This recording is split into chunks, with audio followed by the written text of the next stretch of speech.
muchas cosas en torno a Gabriel García Márquez, pero bueno, desde luego está su presencia en México, en América Latina, en España. Bueno, tú lo dijiste, un hombre universal. ¿Qué más se puede decir de García Márquez? ¿Qué distinto se puede decir algo de García Márquez con el transcurrir de las horas? Mira, yo creo que hay un García Márquez para cada generación y para cada lector. De tal manera que hay un García Márquez para los que lo leyeron cuando salió 100 años de soledad, hace 50 años, cuando salieron el amor en tiempos de cólera, etcétera. Lo leyó una generación que estaba encontrando una primera gran voz literaria en latinoamericana. Claro, están Rulfo con Pedro Páramo y con El Llano en Llamas, con el realismo mágico, está el propio Carpentier, quien lo bautizó, están, en fin, algunos otros grandísimos escritores. Pero yo creo que las historias de García Márquez ha ido cambiando su lectura, porque cada vez es más grande la conciencia de que es una literatura, a la vez que universal, única para América Latina. Son voces que no estaban en el léxico cotidiano ni en el imaginario colectivo de nuestra región. De tal manera que yo creo que García Márquez es un escritor que lo seguirán leyendo todas las generaciones de un modo muy, muy distinto. Sobre todo porque hay un elemento adicional. Él fue lo mismo enormemente popular que lo mismo enormemente reconocido y respetado en el aula académica. Entonces, tiene las lecturas más diversas. Es un hombre en el que la cultura popular permea en todos los aspectos de su narrativa lo mismo que la llamada alta cultura. Es un hombre que permite que permee esa cultura tan rica por todas las influencias culturales que América Latina ha tenido, por todas nuestras herencias, deja que permeen su narrativa. Eso yo creo que es uno de los grandes logros de García Márquez. Sin duda.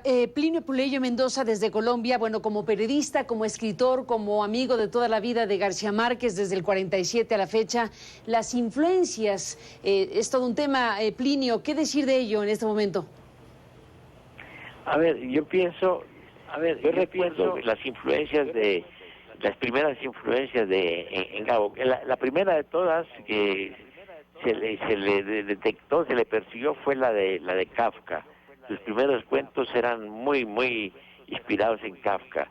Pero después ya, la primera novela, La hojarasca, pues tiene la huella de Faulkner.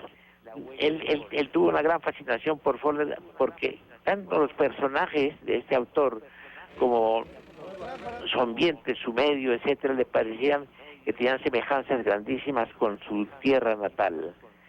Y después recuerdo mucho que me hizo leer con pasión a Virginia Woolf, a Mrs. Dalloway. Realmente tenía una gran admiración también por Saint-Exupéry.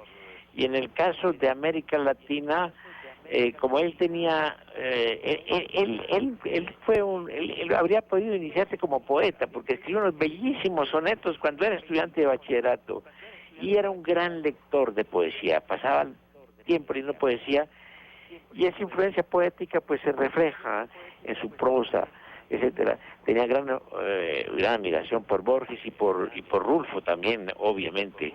Entonces, eso fue lo que yo pude detectar en esos primeros tiempos, en que cuando comenzó a escribir primeras novelas y cuando llegó también a 100 años de soledad.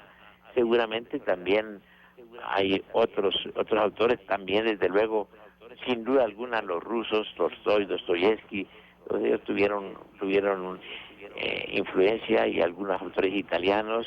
Saint-Exupéry también le fascinaba. De modo que no tenía unas influencias muy ricas y muy variadas, con un trasfondo poético evidente. Sin duda, estamos viendo en CNN muchas imágenes en este programa de García Márquez en diferentes épocas de su vida, fotos más recientes, fotos históricas. Acaba de aparecer la famosísima foto de García Márquez con el ojo morado, aquella historia con Vargas Llosa, el otro, bueno, hoy Premio Nobel de Literatura, esa historia medio contada, medio no contada, y al final de cuentas dos personajes que fueron cercanos en su momento y que tuvieron ese diferendo tan fuerte que llegó a al golpe que le dejó Vargas Llosa en el ojo de García Márquez. ¿Cómo recordar eso, Plinio, en un momento como este? A mí me incomoda terriblemente, porque era muy amigo de los dos, muy amigo de Gabo y desde luego también muy amigo de Mario, y sigo siendo muy amigo de Mario. Pero cuando vivían en Barcelona, que vivían en el mismo barrio, Sarriá, a 30 metros de distancia, tenían una amistad extraordinaria, eran como dos hermanos, de modo que y yo nunca imaginé que eso iba a tener tan terrible desenlace. Nunca me ha gustado hablar de ese asunto, porque he preferido no indagar demasiado sobre qué fue lo que pudo haber ocurrido. Yo pienso que hubo un malentendido, sin lugar a duda hubo un malentendido, algún chisme que le pudo haber llegado a Mario, etcétera, etcétera, porque realmente el más sorprendido con la reacción de Mario fue Gabo. No entendía qué había ocurrido, por qué aquella reacción. Algo muy, muy doloroso, y siempre tuve la esperanza de que hubiera una reconciliación, pero no fue posible.